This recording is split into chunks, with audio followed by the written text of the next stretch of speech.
Welcome to Chillin' 101. We hope this video helps.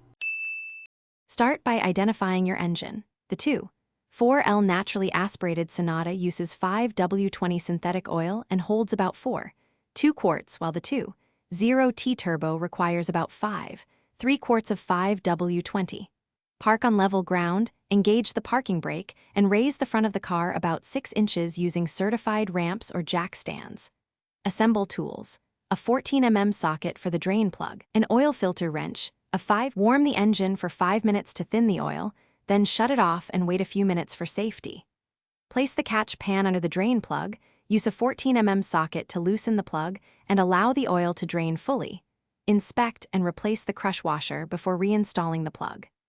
Use an oil filter wrench to remove the old filter, lubricate the new filter gasket with fresh oil, thread it by hand until snug plus a quarter turn, then lower the car back to the ground.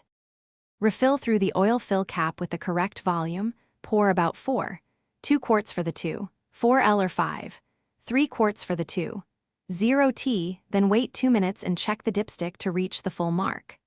Start the engine and inspect the drain plug and filter area for leaks for about 1 minute, then shut off the engine and recheck the oil level, topping up as needed. Reset the oil life indicator by turning the ignition to on and pressing and holding the trip/ODO button until the display resets to 100%. Dispose of used oil.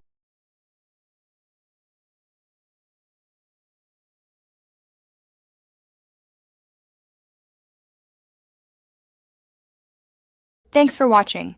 Consider subscribing if we helped you.